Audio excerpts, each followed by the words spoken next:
ইতিমধ্যে আপনারা আমার সিএএ এবং এসআইআর সম্পর্কিত কয়েকটি ভিডিও আপনারা দেখেছেন। আপনাদের বহু প্রশ্ন আছে, বেশিরভাগ প্রশ্নের আমি চেষ্টা করেছি উত্তর দেওয়ার।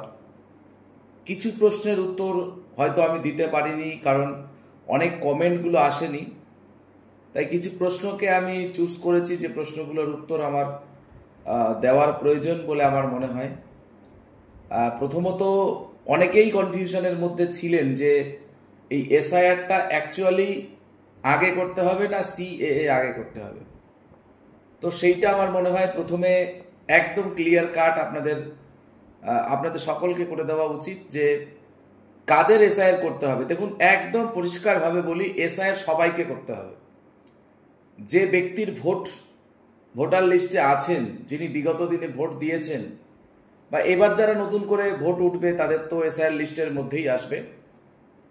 এইবারে যাদের ক্ষেত্রে এসআইআর এর নাম কাটা যেতে পারে বলে আপনার মনে হচ্ছে, কারণ ইতিমধ্যেই আপনারা বিভিন্ন সোশ্যাল মিডিয়ার পোস্ট থেকে শুরু করে সরকারি ব্যক্তিদের সহযোগিতার মাধ্যমে কিছু না অন্তত কিছু আপনারা জেনেছেনই। ফলে আপনারা বুঝে গেছেন যে আপনার এসআইআর এর নাম কাটা যেতে পারে কিনা।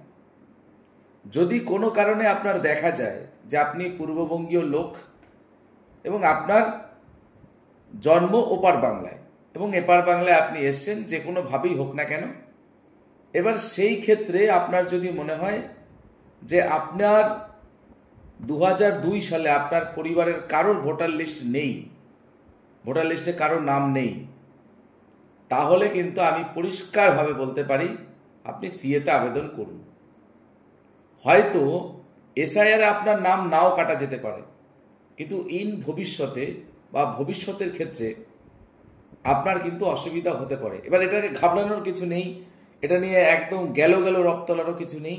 খুব সহজভাবেই কিন্তু আপনারা সিএতে আবেদন করতে পারবেন। এবার সিএতে আবেদন করতে গেলে আপনাদের কিছু এসেনশিয়াল ডকুমেন্টস দরকার, যেগুলো নিয়ে আমি ইতিমধ্যেই আপনাদের সেই ভিডিওটি আমি করেছি। প্রয়োজনে আপনাদের ডেসক্রিপশনে আমি সেই লিঙ্কটা দিয়ে দেব, বা কমেন্ট সেকশনে যদি কেউ আপনারা চান আমি কমেন্টেও সেই লিঙ্কটা দেব। আপনারা পরিষ্কারভাবে সেখানে সিএতে আবেদন করতে পারবেন। এইবারে বিষয় হচ্ছে, অনেক মানুষ আমাকে প্রশ্ন করেছেন যে সি এর কোনো হেল্প নাম্বার আছে কিনা। নিশ্চিতভাবে সি এর হেল্প নাম্বার আছে, হেল্পলাইন নাম্বার। আপনাদেরকে সেটাও আমি স্ক্রিনে দেখিয়ে দিচ্ছি। সি এর হেল্পলাইন নাম্বার এবং ওয়েবসাইট দুটো স্ক্রিনে শো করবে। আপনারা সেখান থেকে হেল্পলাইন থেকে ফোন করে আপনারা জানতে পারবেন। এবং সর্বশেষ যেটা আপনাদেরকে বলবো, যে পশ্চিমবাংলার বিভিন্ন জায়গায় ইতিমধ্যে ভারতীয় জনতা পার্টি বা বিজেপির নেতৃত্ব, তারা কিন্তু বিনামূল্যে বহু জায়গাতে এই সিএর প্রশিক্ষণ, সিএতে আবেদন করা এবং সহযোগিতা করা কেন্দ্র, যাই বলি না কেন, সেটা আপনারা বিজেপির বিধায়ক বা বিজেপির পরিষদীয় দলের নেতৃত্ব বা সাংগঠনিকভাবে বিজেপির দায়িত্বে আছেন, এরকম অনেক মানুষকেই কিন্তু আপনারা পাবেন। ফলে অহেতুক আমার মনে হয় যারা সিএ নিয়ে চিন্তা করছেন তাদের চিন্তা করার কোনো বিষয় নেই।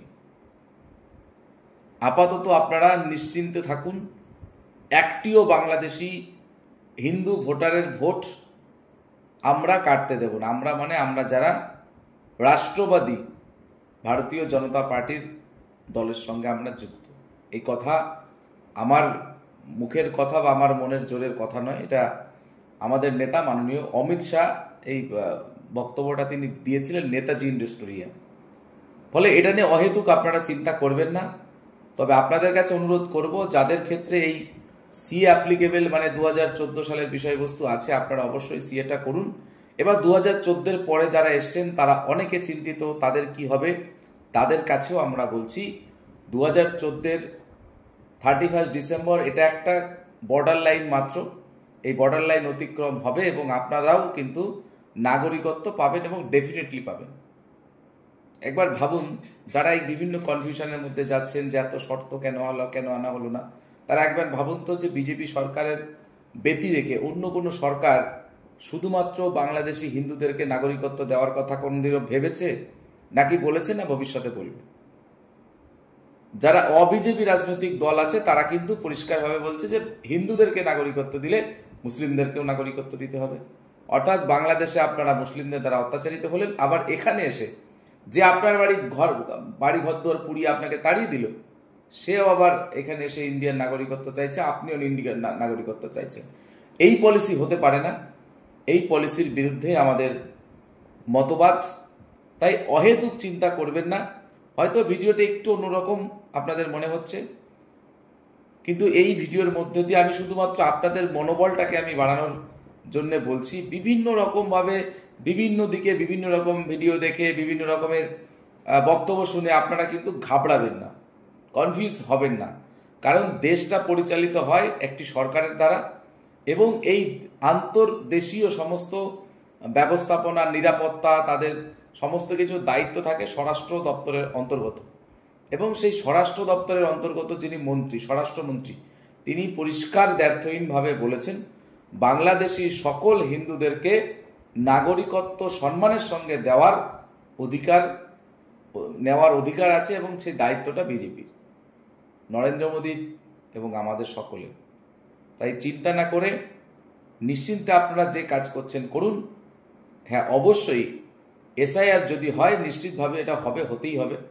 সেই এসআইআর ক্ষেত্রে যে ডকুমেন্টসগুলো দরকার আছে সেই ডকুমেন্টসগুলো আপনারা দেবেন। অ্যাভেলেবেল ডকুমেন্টস আছে, খুব বেশি চিন্তা করার নেই। বার্থ সার্টিফিকেট নেই, অহেতুক অনেক প্রশ্ন করেছেন, সমস্ত প্রশ্নের হয়তো ধরে ধরে উত্তর দেওয়া সম্ভব নয়, কিন্তু যে ডকুমেন্টসগুলো চেয়েছে তার মধ্যে একটা ইলেকট্রিসিটি বিল, এটাও একটা এভিডেন্স। তো আজকের দিনে কার ইলেকট্রিসিটি বিল নেই আপনারা বলুন তো? প্রত্যেকে কম বেশি এখন পড়াশোনা করে, স্কুল ড্রপ আউট তো কেউ নেই। তাহলে তার কাছে স্কুলের কোনো না কোনো সার্টিফিকেট আছে।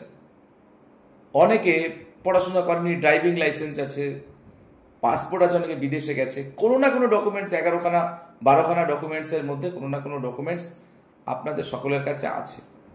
ফলে এই পলিটিক্যালি এখানে রাজ্যের একটি দল, মূলত আমি নাম উল্লেখ করেই বলছি, তৃণমূল কংগ্রেস, তারা আপনাদেরকে একটুখানি ডাইভার্ট করতে চাইছে। কারণ আপনারা তো সংঘবদ্ধ হয়েছেন দীর্ঘদিন পর। ওপার বাংলায় যদি আপনারা সকলে সংঘবদ্ধ হতেন, একত্রিতভাবে নিজেদের মধ্যে কোনো ভেদাভেদ না রেখে, যখন বাংলাদেশে 28% হিন্দু ছিল, তারা কিন্তু নিজেদের অধিকার তারা ছিনিয়ে নিতে পারত। হয়নি, কোনো কারণে করেননি। মতানৈক্য, 10-এর লাঠি 1-এর বোঝা, আর যখন সিঙ্গেল সমস্ত লাঠিকে আক্রমণ করে অনেকটাই সেটা কঠিন হয়, সেটাই হয়েছে। তো যাই হোক, আমি খুব বেশি বিস্তারিত ভিডিও বিস্তারিত বক্তব্য আমি রাখতে চাইছি না, কারণ আপনাদেরও একটা সময়ের বিষয় আছে। আপনাদের স্বল্প সময়ের মধ্যে আশা করি এরপরে খুব বেশি প্রশ্ন করার জায়গা নেই। তারপরেও যদি আপনাদের প্রশ্ন করতে হয়, স্ক্রিনে আমি একটা হেল্পলাইন নাম্বার দিচ্ছি, আমার ব্যক্তিগত নাম্বার। এই নাম্বারে আপনারা ফোন করে আমাকে আপনাদের সমস্যা জানাতে পারেন। আমি যথাযোগ্য সময়ে আমি আপনাদেরকে উপযুক্ত জবাব আমি দেব। এবং পাশাপাশি যদি ফোন রিসিভ না করতে পারি, অবভিয়াসলি আপনারা হোয়াটসঅ্যাপ করুন। এই নাম্বারে হোয়াটসঅ্যাপ আছে, হোয়াটসঅ্যাপে আপনাদের প্রশ্ন আপনারা করুন। আমি লাইভ সরাসরি আপনাদেরকে উত্তর দেওয়ার জন্য সচেষ্ট হব। ধন্যবাদ, নমস্কার।